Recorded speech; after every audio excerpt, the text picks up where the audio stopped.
అందరికీ వందనాలు. మా తండ్రి గారైన పాస్టర్ రెవరెండ్ డి రమేష్ గారు వాక్యం తెలుపుచున్నారు. అందరూ శ్రద్ధగా వినండి. Thank you.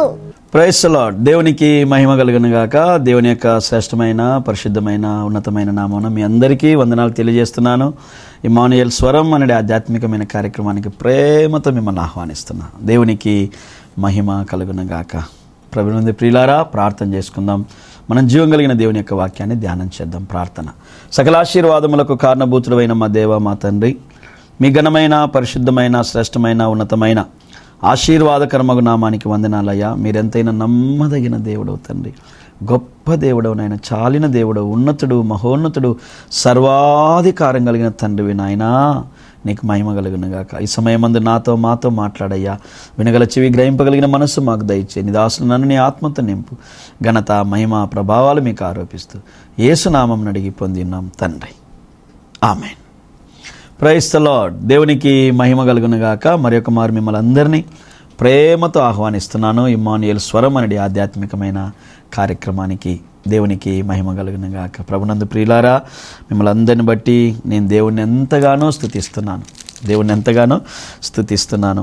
ఈ కార్యక్రమాలను వీక్షిస్తున్న మీ అందరికీ మరొక మారు ప్రభు అయిన యేసుక్రీస్తు నామమున వందనాలు తెలియజేస్తున్నాను. చాలామంది ప్రియులారా మీరు మాతో మాట్లాడుతున్నారు. అందుని బట్టి నేను దేవుణ్ణి ఎంతగానో స్తుతిస్తున్నాను. నేను ఏ ప్రాంతానికి వచ్చినా ఏమండి ఆ ప్రాంతంలో కొంతమందికి ఈ విషయాలను తెలియజేస్తూ ఉన్నాను. మీరు వచ్చి మాతో కలుస్తున్నారు, మాట్లాడుతున్నారు. అందుని బట్టి నేను దేవుణ్ణి ఎంతగానో స్తుతిస్తున్నాను. దేవునికి మహిమ కలుగును గాక. హల్లెలూయా. చాలామంది ఫోన్ కాల్స్ ద్వారా నేను ఉంటున్నటువంటి ఒక అతిపెద్ద సమస్య ఏంటంటే, చాలామంది కష్టాలలో, ఏమండి కుటుంబ శోధనల్లో, ఆర్థికపరమైన ఇబ్బందులలో, శరీర బలహీనతలతో మీరు ఉన్నట్లుగా మీరు మాకు తెలియజేస్తున్నారు. ఏమీ బాధపడకండి, కన్నీరు కార్చకండి. మనం నమ్మిన దేవుడు బహు గొప్ప దేవుడు. తల్లి కంటే మించిన ప్రేమ ఆయనది, తండ్రి కంటే మించిన ప్రేమ ఆయనది. ఈ లోకంలో ఎవ్వరూ చూపించలేని ప్రేమలన్నింటికంటే కూడా గొప్ప ప్రేమ మన కొరకు ప్రాణం పెట్టిన మన ప్రాణప్రియుడైన యేసయ్య ప్రేమ.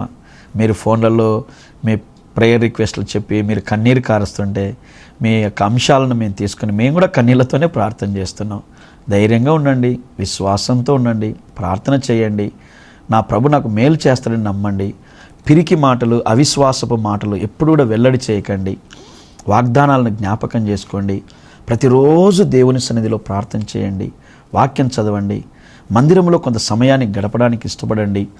దేవుడు మనల్ని మరచువాడు కాదు. బైబిల్ గ్రంథంలో మనం ధ్యానం చేసినప్పుడు యెషయా గ్రంథం 31వ అధ్యాయం 5వ వచనం ద్వారా ఒక శ్రేష్టమైన సంగతిని పరిశుద్ధాత్మ దేవుడు అక్కడ పొందుపరిచాడు. ప్రియులారా, ఆ మాట మనం ఒక్కసారి చదువుదాం. పక్షులు ఎగురుచూ తమ పిల్లలను కాపాడునట్లు సైన్యములకు అధిపతి యెహోవా యెరూషలేమును కాపాడును. దాన్ని కాపాడుచు విడిపించుచుండును, దానికి హాని చేయక తప్పించుచుండును. దేవునికి మహిమ కలుగును గాక. ఇంతకన్నా అభయమైనటువంటి మాట మనకేం కావాలండి? వేలాది వెండి బంగారు నాణ్యముల కన్నా నీ ధర్మశాస్త్రము మిన్నైనది తండ్రి అని ఆనాడు మన భక్తులు చెప్పినట్లుగా ఈనాడు ఆయన మాటలే మనకు ఆధారం అండి. ఆయన మాటలే మనకు ఆధారం. దేవునికి మహిమ కలుగును గాక. సమూయేలు ప్రవక్త ప్రియులారా ఒక శ్రేష్టమైన మాట అంటాడు, దేవుడే మనకు ఆధారం. సౌలు గారు, రాజుగారు, మనకు ఆధారం దేవుడని మర్చిపోవద్దు నువ్వు. మన ఆధారం దేవుడు. ఈరోజు ఈ వాక్యం ద్వారా మనం నేర్చుకోవాలి ప్రియులారా. పక్షులు ఎగురుచు తమ పిల్లలను కాపాడినట్లు. నేను అప్పుడప్పుడు జియోగ్రఫీ ఛానల్ చూస్తూ ఉంటాను. నాకు చాలా ముచ్చటేస్తుందండి అసలు. నిజంగా పక్షికి ఎంత జ్ఞానం ఇచ్చాడంటే దేవుడు. చాలామంది అంటుంటారు, తప్పుగా అనుకోవద్దండి, దేవుడు పలికిస్తున్నా కాబట్టి చెప్తున్నాను.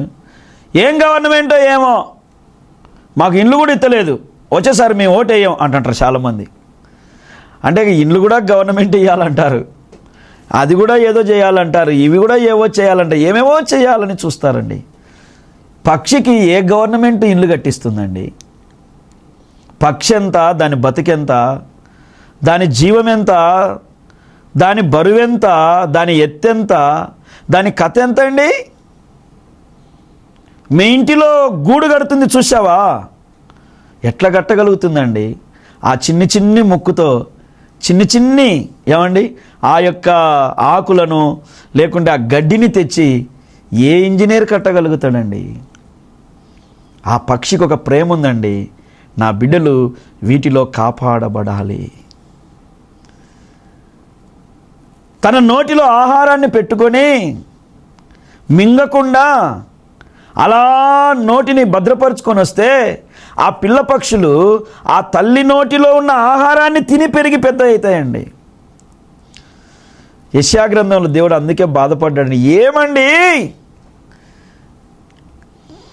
ఈ వచనాన్ని చూడండి, కొండంత ధైర్యం వస్తుందండి మనకు. పక్షులు ఎగురుచు తమ పిల్లల్ని కాపాడుకున్నట్లుగా పక్షి చూడండి తన బిడ్డకు ఆహారం పెడుతుంది, తన బిడ్డకు ఇల్లు కడుతుంది. కొన్ని పక్షులు నేను చూస్తానండి, ఆ పక్షులు వాటి ముక్కుతో ఆ చెట్టును కొట్టి కొట్టి కొట్టి ఒక పెద్ద ఏమండి రంధ్రాన్ని తయారు చేసి అందులో క్షేమంగా తన పిల్లల్ని కాపాడుతుందండి. కొన్ని ఇళ్లలో కడతాయి, చెట్ల మీద కడతాయి.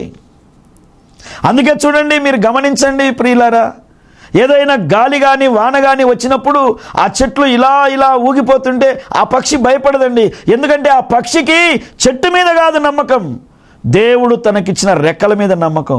నేను ఎగిరి వెళ్ళగలుగుతాను. మన ఆధారం దేవుడండి. ఈరోజు దేవుడు మనకు వాగ్దానం ఇస్తున్నాడండి, పక్షి ఎగురుచు తన పిల్లలను కాపాడుకున్నట్లు నేను మిమ్మలను కాపాడుకుంటాను. ఎవరు ఇవ్వగలుగుతారండి ఈ మాట? మన దేవుడు మాట తప్పుటకు నరుడు కాదు.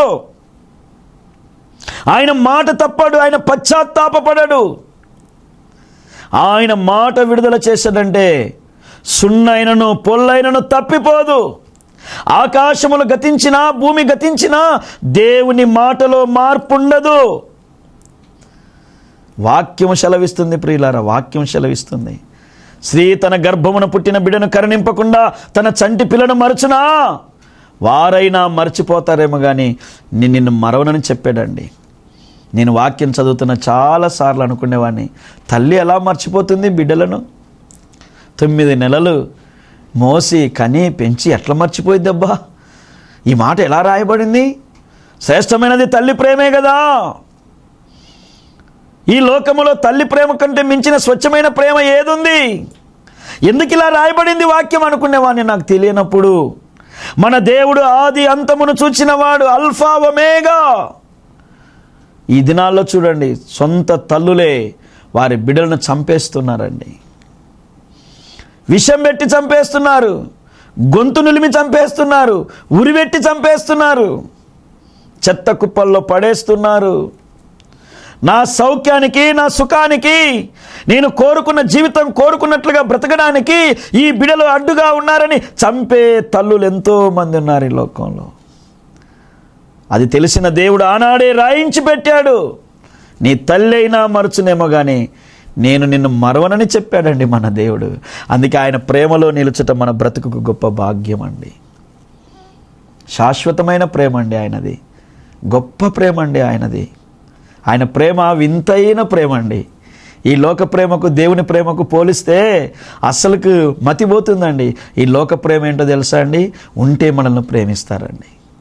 డబ్బుంటే నీకు చుట్టాలు, ఆరోగ్యం ఉంటే నీ మీద ప్రేమలు, నీ దగ్గర పలుకుబడి ఉంటే నీ మీద ప్రేమలు, నీకు అన్నీ ఉన్నప్పుడు ప్రేమలు, అన్నీ లేకపోతే నీ వైపు ఎవ్వరు చూడరండి. నీ దగ్గర డబ్బు పోతే సొంత వాళ్ళు కూడా దగ్గరికి రారండి. నీకు ఆరోగ్యం పోతే ఒక్కోసారి కట్టుకున్న భర్త కట్టుకున్న భార్య కూడా నిర్లక్ష్యం చేస్తారండి. అన్నదమ్ములు తోబుట్టువులు కూడా దూరం అయిపోతారండి. విరిగిన దానిని కోరదు లోకం, విరిగి నలిగినది దేవునికి ఇష్టమైన బలి అంటండి. ఈరోజు ఇమ్మానుయేల్ స్వరం అంటే ఆధ్యాత్మికమైన కార్యక్రమాన్ని వీక్షిస్తున్న దేవుని జనాంగమా, భయపడొద్దు మనం, దిగులు పడొద్దు మనం, కలవరపడొద్దు మనం.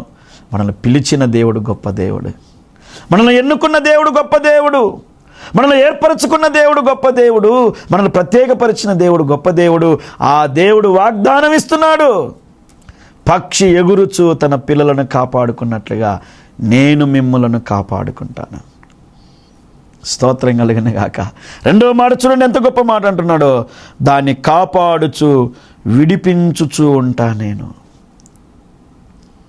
ఆయన బిడ్డలుగా మన జీవితంలో సాగుతున్నప్పుడు కొన్ని మార్లు ఎరుగకయే అపవాది మన మీద దాడి చేస్తాడు. అయితే అపవాది ఉచ్చులోనికి మనం వెళ్ళామని చూసి చూడనట్టుగా వెళ్ళిపోయేవాడు కాదు మన దేవుడు. అపవాది ఏ విషయంలో మనల్ని బంధించిందో, ఏ విషయంలో మనం బంధించబడ్డామో ఆ విషయంలో దేవుడు చొరవ చేసి కలగ చేసుకొని మనల్ని విడిపించే దేవుడు. దేవునికి మహిమ కలుగునుగాక. ఆయన అంటున్నాడు, నిన్ను కాపాడుకోవడమే కాదు, నేను విడిపిస్తాను. దేవునికి మహిమ కలుగునుగాక. నిన్ను విడిపిస్తాను. మూడో మాట అంటున్నాడు, దానికి ఏ హాని చేయక తప్పిస్తాను. ఎంత గొప్ప మాట అండి. ఆయన మాటలు జుంటె తేనె దారుల కన్నా మధురం అండి. ఒకసారి నేను టీవీలో చూస్తున్నప్పుడు ఒక అడవి గేదె ఆ బిడ్డకు జన్మనిచ్చిందండి. బిడ్డకు జన్మనిస్తే కొన్ని సింహాలు అంటే పులులు ఆ బిడ్డను తినేద్దామని వస్తాయి. మీరు కూడా చూసే ఉండొచ్చు. ఆ తల్లి కాపాడుతుందండి. మరి అడవికి రాజైన పులే తన బిడ్డకు హాని చేయాలని వచ్చినప్పుడు తన ప్రాణానికి తెగించి వాటితో పోరాడుతుందండి. అసలు తన బిడ్డను ముట్టనీయదండి. అసలు దానికి ఉన్న పొడవాటి కొమ్ములతో వాటి మీద దాడి చేసి తన బిడ్డను అట్లా ముట్టకుండా అవి చూస్తున్నప్పుడు నాకు ఎంత ఆశ్చర్యం వేస్తుందండి. నేను అలాంటి చూసినప్పుడు కొంచెం ఎమోషనల్గా ఫీల్ అవుతాను. ఆ మూగజీవికి ఎంత ప్రేమ ఉంది బిడ్డ అంటే, ఎంత గొప్పగా కాపాడుకుంటుంది. ఆయన యొక్క ఏర్పాటులో ఉన్న మనలను ఇంకెంత గొప్పగా కాపాడుకుంటాడో ఒకసారి మనం జ్ఞాపకం చేసుకోవాలి. ఆయన నీతి న్యాయములు గల దేవుడండి. మన జీవితాన్ని ఆయన చేతుల్లో పెడితే చాలండి. ఆయన అద్భుతంగా మనల్ని నడిపించగలిగిన గొప్ప దేవుడండి. ఆశ్చర్యకరమైన రీతిలో మనల్ని ముందుకు తీసుకెళ్లే దేవుడండి. అపవాది మన జీవితంలో ఏయిచిన ప్రతి బాణముల నుండి మనల్ని తప్పించే దేవుడండి. అందుకే మహా భక్తులు ఆయన ప్రేమను కనుగొనిన వారై, చూరగొన్న వారై, ఆయన ప్రేమలో నిలిచి అన్నారు, దేవుడే నా కోట, నా కొండ, ఆయనలో నేను సురక్షితముగా జీవిస్తున్నానన్నారండి. కాబట్టి ఈరోజు వాక్యం వింటున్న దేవుని జనాంగమా, ఏ విషయంలో దుఃఖపడుతున్నావేమో, ఏ విషయంలో బాధపడుతున్నావేమో, నాకెవరు లేరు, అందరున్నా నేను ఒంటరిని అనుకుంటున్నావేమో, ఈరోజు నీకు దేవుడు వాగ్దానం ఇస్తున్నాడు. పక్షి తన పిల్లలను కాపాడుకున్నట్లుగా నేను నిన్ను కాపాడుకుంటాను, నిన్ను తప్పిస్తాను, నిన్ను విడిపిస్తాను, నీకు ఏ హానియు కూడా కలుగ చెయ్యను. దేవునికి మహిమ కలుగునుగాక. కాబట్టి వాగ్దానాన్ని బట్టి మనం ధైర్యం తెచ్చుకొని బ్రతకాలి. ఆయనకు సమీపస్తులుగా, ఆయనకిష్టలుగా మనం నడిస్తే చాలు, మన జీవితంలో దేవుడు గొప్ప కార్యాలను చేస్తాడు. ఇదే యెషయా గ్రంథాన్ని మనం ధ్యానం చేసినప్పుడు 30వ అధ్యాయం 23వ వచనంలో కూడా ఒక దివ్యమైన సంగతి రాయబడింది. నీవు నీ భూమిలో విత్తుటకు నీ గింజకు కావలసిన వాన ఆయన కురిపించును, భూమి రాబడి అయిన ఆహార ద్రవ్యమిచ్చును, అది విస్తార సార రసములు గలదై ఉండును, ఆ దినమున నీ పశువులు విశాలమైన గడ్డి బీలలో మేయును. స్తోత్రం కలుగునుగాక. ఏమంటున్నాడండి? భూమిలో దాచబడిన గింజకు కావలసిన వర్షమును కురిపించే దేవుడు అంట మన దేవుడు. నీకు ఎంత భూమి ఉన్నా, నువ్వు దాన్ని ఎంత సాగు చేసినా, ఎంత శ్రేష్టమైన విత్తనమును నువ్వు సిద్ధపరిచి భూమిలో విత్తినప్పటికీ నీ శ్రేష్టమైన భూమి, నీ శ్రేష్టమైన గింజ దానికి తగ్గట్టుగా ఫలించబడాలంటే దానికి కావలసిన వర్షం కావాలి. అందుకంటే దేవుడు ఋతువులను, కాలములను నిర్ణయించాడు. ఈరోజు అంటున్నాడు, నీవు నీ భూమిలో నాటిన గింజకు కావలసిన వర్షమును నేను, అంటే గింజను గురించి కూడా ఆలోచన చేస్తున్నాడు దేవుడు. అందుకే ఆయన సర్వాధికారము కలిగిన దేవుడు. ఆకాశము అందలి సమస్తము, భూమి అందలి సమస్తము, సముద్రము అందలి సమస్తము, సర్వస్వమును కలుగజేసి సర్వమును ఏలుబడి చేయుచున్న సర్వాధికారి అయిన దేవుడు మన దేవుడు. అందుకే సగర్వంగా చెప్పాలి, నేను దేవుని బిడ్డనని. దేవునికి మహిమ కలుగునుగాక. సిగ్గుపడొద్దు మనం. ఆయన మనల్ని సిగ్గుపరిచే దేవుడు కాదు ప్రియులారా. ధైర్యంగా చెప్పాలి, నా దేవుడు గొప్పవాడని, ఆయన నన్ను విడువడని, ఆయన నన్ను మరువడని, ఆయన నన్ను మరచిపోడని. దేవుడు ఎంత నమ్మదగిన వాడంటే అసలు ఇక మాటల్లో చెప్పడానికి వీలుండదండి. మా జీవితంలో ఎన్నో సాక్ష్యాలు. మమ్మల్ని పోషించేవాడు దేవుడే కదండి. మరి ఇప్పుడు ఉద్యోగం చేస్తుంటారు, నెల అయితే వాళ్ళకి జీతం వస్తుంది, పని చేస్తారు, సాయంకాలం అయితే కూలి వస్తుంది. మరి పాస్టర్ గారు ఎట్లా? ఎప్పుడన్నా మీరు గమనించారా? ఈ దినాల్లో మరీ ఘోరం. ఎవరైనా కానికిస్తున్నారనుకోండి, వాళ్ళు ఏదైనా తప్పు చేస్తే గద్దిస్తే నెక్స్ట్ వారం కానికియరు. ఇక ఏదైనా దశమ భాగం ఇస్తున్నారనుకోండి, వాళ్ళు ఏదో చేయరాని పని చేస్తే అలా చేయొద్దమ్మా అన్నాం అనుకోండి, వాళ్ళ ఫీలింగ్ ఏంటంటే మేము ఇచ్చిన దాంతోనే బతుకుతున్నాడు ఈయన, కాబట్టి ఈయనకు మేము ఇయ్యం అని ఆపేస్తుంటారు. గుడికి రాము, ఏం చేస్తావు అంటారు. ఏం చేస్తామండి? మేము మనుషులు పిలిచింటే వచ్చిన వాళ్ళమైతే మనుషుల వైపు చూస్తాం. మమ్మల్ని పిలిచింది దేవుడు కదా, మేము దేవుని వైపే చూస్తామండి. దేవుని వైపే చూస్తాం. దేవుని వైపేనండి. గింజకు కావలసిన వానను కురిపించే దేవుడు తన పోలికలో తన స్వరూపములో మనను కలగజేసుకున్నాడండి.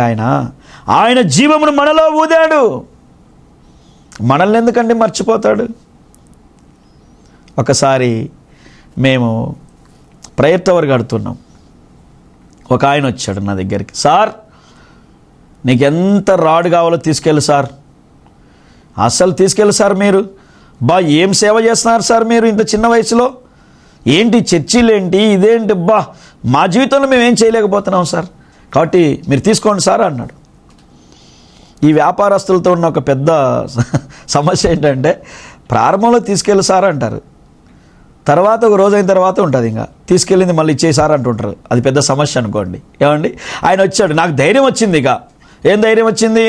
ఓకే, ఒక మనిషి వచ్చాడు, ఎంతైనా నేను ఉంటానని భరోసా ఇస్తున్నాడు, కాన్లే అని ముందుకెళ్ళి పంపించేయని చెప్పాను. పంపించేయంటనే పంపించాడు. ఇక మేము మా పనులన్నీ స్టార్ట్ చేసుకున్నాం, నడుస్తున్నాయి. ఒకరోజు సడన్గా ఫోన్ చేశాడు, సార్ మీరు ఏం చేస్తారో తెలియదు, మిమ్మల్ని ఎప్పుడు అడగలేదు, ఇప్పుడు అడుగుతున్నా, నాకు మెటీరియల్ కావాలి, కాబట్టి నువ్వు అర్జెంటుగా డబ్బులు పంపిస్తారన్నాడు. వామ్మో ఇదేం మాట, ఏమండి, ఎంతైనా పట్టకపోండి సార్ అన్నవాడు ఇప్పుడు అర్జెంటుగా పంపిస్తారంటున్నాడు. పక్కనేమో మా పాస్టమ్మ గారు కూర్చున్నారు. ఆమె నా వైపు చూస్తుంది, నేను ఆమె వైపు చూస్తున్నా. నేను కార్ డ్రైవ్ చేస్తున్నాను. ఏమండి, ఇక స్పీకర్ ఆన్ చేసి మాట్లాడుతున్నాను, మీరు ఏమన్నా చేయండి సార్, ఏమనుకోవద్దండి మిమ్మల్ని ఇబ్బంది పెట్టానని, ఇప్పుడైతే నాకు కావాలి సార్ అంటాడు. కానీ నేను ఇప్పుడు సడన్గా చెప్పావు కదా బ్రదర్ అన్నాను. ఇప్పుడు లేదు అది ఇది అన్నావు అనుకో, మళ్ళా అదొక తలకాయ నొప్పి అని వెంటనే ఓకే ఇప్పుడు ఎట్లా మరి రేపేమన్నా చూడమంటావా అన్నాడు. లేదు లేదు సార్ అన్నాడు, పెట్టేశాడు. మళ్ళీ ఫోన్ చేశాడు, నేనేమో డ్రైవింగ్ చేస్తున్నాను సార్, ఇక లారీ వచ్చింది, నువ్వు డబ్బు పంపు సార్ అంటున్నాడు. అరే ఏంటి ఇంత కఠినంగా మాట్లాడుతున్నాడు ఈయన, ఇప్పుడు ఎట్లా చేయాలా అని నేను ఇంటికి వెళ్ళినాక చేస్తాను బ్రదర్ అన్నాడు. మళ్ళీ చేశాడు, సార్ లారీ వాడు నిలబడినాడు సార్ నీకోసమే అంటున్నాడు. అంటే ఇంక నన్ను చూసి మరి ఆయన నన్ను చూసి చాలా శ్రీమంతుడు అనుకుంటట్లున్నాడు. దేవునికి స్తోత్రం, ఆయన మాట జరుగును గాక. జరిగిందిలేండి. ఏమండి, ఇక నాకు చిరాకు వచ్చి ఒక మాట అన్న, ఇక నువ్వు మాటికి నాకు ఫోన్ చేయొద్దు అంటే పక్కన ఎవరున్నారు? భార్య ఉంది. ఎవరి దగ్గర పరువు అయినా ఎవరి దగ్గర పరువు వద్దు? భార్య దగ్గర పరువు వద్దు. నేను నీకు పంపించేస్తాను అని టైం చెప్పినానండి. టైం చెప్పిన, ఏమండి, ఇక ఫోన్ పెట్టేశాడు. ఇంకా టైం వచ్చేస్తుంది, 1 గంట కల్లా పంపించేస్తాను చూడు అన్నాను. చాలా పెద్ద రోషంగా చెప్పాను ఆ మాట, రాయలసీమ స్టైల్లో చెప్పాను. ఏమండి, ఇంకా నాకు ఫోన్ చేయ 1 గంట కల్లా పంపిస్తాను అన్నాను. నా దగ్గర ఏమి డబ్బులు లేదు. అయితే ఇంటికి వెళ్ళాము. పాస్టమ్మ గారు నేను కూర్చొని ఆలోచన చేస్తాను, ఏంటండి ఆయన అలా చేశాడు, ఫస్ట్ ఏమో వద్దన్నాడు, ఇప్పుడేమో కావాలంటున్నాడు, ఇప్పుడు ఏంటి పరిస్థితి అన్నది. నేను అన్నాను, ఏం కాదు, మనం చేస్తున్న దేవుని పని, మనకెందుకు కలవరం, ప్రార్థన చేద్దాం అని ఇద్దరం ఒకరి చేయి ఒకరు పట్టుకొని ప్రార్థన చేస్తున్నామండి. యథార్థంగా చెప్తున్నానండి, ఒక సహోదరుడు దేవుడు ఆయన ఎట్లా ప్రేరేపించాడో మరి. ఏమండి, వెంటనే 12:55 మా చర్చిలో నేను ఆ స్క్రీన్ షాట్లు కూడా చూపించాను. డబ్బులు వేసాడండి. మేము కళ్ళు తెరిచి చూసేవాళ్ళకల్లా మా ఫోన్పేలో డబ్బులు వచ్చేసింది. ఆయనకు ఎంత ఇవ్వాలో అంత డబ్బులు వచ్చేసింది. ఇంకా 2 నిమిషాలు మిగిలి ఉండగానే డబ్బు ట్రాన్స్ఫర్ చేశాను. నీకు డబ్బులు వచ్చిందంటే థ్యాంక్స్ సార్, నేను బాధ పెట్టింటే ఏమనుకోక అంటున్నాడు. పోన్లేనైనా నీ బాధ మాకు రోషాన్ని కలగజేసి దేవుని పాదాలు పట్టుకుంటే మా సమస్యను దేవుడు తప్పించాడు అన్నాడు. అప్పుడు పాస్టమ్మ గారితో చెప్పాను, జీవితంలో మనం ఎప్పుడు కూడా దేవుడు చెప్పని పని చేయొద్దు, చెప్పిన పని చేసామనుకోండి ఆయనే మన సహాయకుడు. స్తోత్రం కలుగునగాక. గింజకు కావలసిన వర్షమునిస్తాడండి దేవుడు. మనకెందుకండి ఆలస్యం చేస్తాడు ఆయన? మనల్ని ఎందుకండి బాధ పెడతాడు ఆయన? మనల్ని ఎందుకండి కష్టాల పాలు చేస్తాడు ఆయన? ఏనాడు కూడా మనం అలా అనకూడదండి. చాలామంది మనం తెలియక ఏమనుకుంటుంటామంటే దేవుని నమ్ముకొని చాలా కష్టాల పాలయ్యాము. దేవుని కష్టాల పాలైతే ఎందుకు మనల్ని పిలుస్తాడండి దేవుడు? నీ పిల్లలను ఏమండి, నీ పిల్లల్ని కష్టపెట్టడానికి కంటామండి మనం? మన పిల్లల్ని మనం కష్టపెట్టడానికి అండి మనం కంటామండి? లేదు కదండి. మనకే ఇంత చిన్న జ్ఞానం ఉన్న మనకే అంత గొప్ప ప్రేమ ఉంటే సర్వమును కలగజేసిన దేవునికి మరింత గొప్ప ప్రేమ ఉండాలో ఒక్కసారి మనం ఆలోచన చెయ్యాలి. నేను సేవకు వచ్చిన తొలి దినాలు దేవుడు నాకు అన్ని జ్ఞాపకం చేస్తున్నాడు. అయితే కొత్తగా పెళ్ళయింది, విశ్వాస జీవితంలో అలా సాగుతూ ఉన్నాం. మాకు అవసరతలు వచ్చాయి. ఒకరోజు నాకు చాలా ఆశ్చర్యం వేసిందండి. ఒకరోజు నా జీవితంలో కొన్ని అన్ని పోగొట్టుకోవాల్సిన పరిస్థితులు వచ్చినాయి. ఏం లేదు ఇక. అయితే ఒక ఆమె అండి, ఒక 1/2 కిలో నూనె, 1 కిలో గోధుమ పిండి, 1 డజన్ కోడిగుడ్లు, కొత్తిమీర అన్నీ తెచ్చిందండి. ఆ పూటకి ఏం కావాలో అవన్నీ. ఈ రోజుకు వాటన్నిటి జ్ఞాపకం చేసుకుంటానండి నేను. నన్ను చాలామంది అడుగుతూ ఉంటారు, పాస్టర్ గారు ఏంటండి మీ ధైర్యం అంటారు. నా ధైర్యం ఏంటో తెలుసా అండి? నేను స్వయాన నా ప్రభు నా మీద చూపిన ప్రేమను నా కనులారా చూసి నేను అనుభవించానండి. ఆయన మరువని గొప్ప దేవుడండి. ఆయన విడువని గొప్ప దేవుడండి. ఆయన నమ్మదగిన వాడండి. ఆయన నమ్ముకుంటే చాలండి, మన జీవితంలో ఆయన ఎనలేని మేలు చేస్తాడండి. మన అపనమ్మకాన్ని ప్రదర్శించొద్దు దేవుని మీద. మనల్ని మనం దేవునికి ఎప్పుడైతే సంపూర్ణంగా సమర్పించుకుంటామో దేవుడు గొప్ప కార్యాలు చేస్తాడండి. ఈ రోజుకు ఆ సహోదరి మా మందిరంలో ఉందండి. చాలా దీనురాలు ఆమె, కానీ దేవుడు ఆమెకు బుద్ధి పుట్టించాడు. అందుకే ఈ రోజుకు నేను వాళ్ళ పిల్లలకు నేను ఆర్థికంగా సపోర్ట్ చేస్తూ ఉంటాను, వాళ్ళ విద్యకు సపోర్ట్ చేస్తూ ఉంటాను. ఎందుకు ఈ మాటలన్నీ జ్ఞాపకం చేస్తున్నానంటే, గింజకు కావలసిన వర్షమునే ఇచ్చే దేవుడు మనకెందుకు లోటు చేస్తాడండి? ఆయన మనకు లోటు చేసే దేవుడు కాదు. ఇవన్నీ ఎత్తిపట్టి మనం ప్రార్థన చేయాలి. ప్రభు అంటున్నాడు, గింజకు కావలసిన వర్షమునిచ్చే దేవుడను, భూమి రాబడైన ఆహార ద్రవ్యములను ఇచ్చేటట్లుగా చేసే దేవుడను నేను. అది విస్తారమైన సార రసములు గలదై ఉండేటట్లుగా చేసే దేవుడను నేను. నీ జీవితంలో శ్రేష్టమైన కార్యములను జరిగించువాడను. ఇదే యెషయా గ్రంథం 29వ అధ్యాయం మనము జ్ఞాపకం చేసినప్పుడు ప్రియులారా, అక్కడ రాస్తాడు ఒక శ్రేష్టమైనటువంటి సంగతి. 22వ వచనం, 29, 22. అందుచేతను అబ్రహామును విమోచించిన యెహోవా యాకోబు కుటుంబం గురించి ఇలాగ సెలవిచ్చుచున్నాడు, ఇక మీదట యాకోబు సిగ్గుపడడు. ఈ శుక్రవార దినమందు జీవం కలిగిన దేవుని వాక్యం వినుచున్న జనాంగమా, దేవుడు మనతో మాట్లాడుతున్నాడు. మనల్ని సిగ్గుపరచడు దేవుడు. నా జనులు సిగ్గునందరని చెప్పాడు. ఇంకొక దివ్యమైన మాట చెప్తున్నాడు, ఇక మీదట అతని ముఖము తెల్లబారదు. ఎంత ప్రేమమయుడండి మన దేవుడు. మనల్ని సిగ్గుపరచడండి. మనం ప్రార్థన చేసుకోవాలండి. దేవుని సన్నిధిలో వాక్యాన్ని ధ్యానం చేసుకోవాలండి. ఆయన మాటలను స్మరించుకుంటూ బ్రతకాలండి. ఎప్పుడైతే మన జీవితంలో ఈ అనుభవాలు ఉన్నాయో మన జీవితంలో దేవుడు గొప్ప కార్యాలు చేస్తాడండి. ప్రభునందు ప్రియులారా, ఇక మీదట నా జనులు సిగ్గునందరు అంటున్నాడు.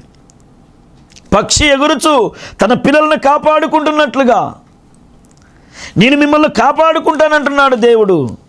అంతేకాదు, భూమిలో నాటబడిన గింజకు కావలసినటువంటి వర్షమునిస్తానంటున్నాడు. అబ్రహాము యాకోబుల సంతానము సిగ్గునందదంటున్నాడు. మీ ముఖములు తెల్లబారవు అని అంటున్నాడు. అంతేకాదు 27వ అధ్యాయము 3వ వచనాన్ని మనం జ్ఞాపకం చేస్తే, యెహోవాను నేను దాన్ని కాపు చేయుచున్నాను, ప్రతి నిమిషమున నేను దానికి నీరు కట్టుచున్నాను, ఎవడును దాని మీదకి రాకూడనట్లు దివారాత్రములను నేను దానిని కాపాడుతూ ఉన్నాను. కాబట్టి మనం ధైర్యం తెచ్చుకోవాలి. మనం మరింత దేవునికి సమీపంగా రావాలి. దేవుని మీద సంపూర్ణంగా ఆనుకోవాలి. ఇంత గొప్ప దేవుడు నాకుండగా నాకెందుకు భయం అని ఆయన మార్గాల్లో నడిస్తే చాలు, మన జీవితంలో దేవుడు ఎనలేని మేలులను చేస్తాడు. ఈరోజు వాక్యం వినుచున్న దేవుని జనాంగమా, నీ కన్నీటిని నాట్యంగా చేసే దేవుడు మన దేవుడు. మన దుఃఖము నిట్టూర్పు ఎగిరిపోయేటట్లు చేసే దేవుడు మన దేవుడు. నీకు నాకు మేలు చేసే దేవుడు మన దేవుడు. అటు దివ్యమైన కృప పరిశుద్ధాత్మ దేవుడు మనందరికీ అనుగ్రహించును గాక. ప్రార్థన చేద్దామా? కృప కలిగిన మా దేవ, దయగలిగిన మా తండ్రి, ఎంత గొప్ప దేవుడవయ్యా. పక్షి ఎగురుకుంటూ కాపాడినట్లు నా బిడ్డలను కాపాడుకుంటానంటున్నావు. భూమిలో నాటబడిన గింజ కావాల్సిన వర్షం ఇస్తానంటున్నావు. నా జనులు ఎంటికి సిగ్గునందరంటున్నావయ్యా. అంతేకాదు, ప్రతి నిమిషము నేను నీరు కట్టి దాన్ని కాపాడుకుంటున్నాను దివారాత్రం అన్నావు. ఎంత గొప్ప దేవుడవు నాయన. నీ పేరెత్తడానికి కూడా మాకు అర్హత లేదు, కానీ మమ్మల్ని పేరు పెట్టి పిలుచుకున్నావు కదా తండ్రి, నీకు స్తోత్రం. ప్రతి బిడ్డల జీవితం కలవరం యేసు నామమున కొట్టివేయబడును గాక. ఘనత, మహిమ, ప్రభావాలు మీకు ఆరోపిస్తూ యేసు నామమున అడిగి పొందిన్నాము తండ్రి, ఆమెన్. మన తండ్రి అయిన దేవుని ప్రేమ, కుమారుని యేసుక్రీస్తు కృప, పరిశుద్ధాత్మని యొక్క అన్యోన్య సహవాసం మనకు సంఘమునకును పరిశుద్ధులకు దేవుని కృప సదాకాలం తోడైండి నడిపించును గాక. ఆమెన్. Praise the lord. దేవునికి మహిమ కలుగును గాక. నేటి వర్తమానం ఎంతమందికి ఆశీర్వాదకరంగా ఉందండి? అయితే మీరు మాతో మాట్లాడండి, మీ సాక్ష్యాన్ని, మీ అనుభవాన్ని మాతో పంచుకోండి. మా కోసం కూడా ప్రార్థన చేయండి. ఇమ్మానుయేల్ స్వరం అనే యూట్యూబ్ ఛానల్ను సబ్స్క్రైబ్ చేసుకొని ఈ వర్తమానాలు వింటూ బలపరుస్తుండండి. Thank you. God bless you. దేవుడు మనలందరినీ దీవించును గాక. Praise the Lord. మా ఆరాధనలు జరుగు స్థలం, మా మొదటి ఆరాధన ఉదయం 8 గంటలకు గాజుల రామారం రవినారాయణ రెడ్డి నగర్ నందు జరుగును. మా రెండవ ఆరాధన ఉదయం 11:30 మియాపూర్ ఓల్డ్ ఆఫీస్పేట్ సాయినగర్ నందు జరుగును. పాలు పొంది దీవెనలు పొందగలరు. మా address reverend D Ramesh, Emmanuel Prayer Home International Ministries, 2-327 Sainagar, old Officepet, Miyapur, Hyderabad. మీ ప్రార్థన అవసరతల కొరకై మీరు సంప్రదించాల్సిన మా ఫోన్ నెంబర్ 9912956528.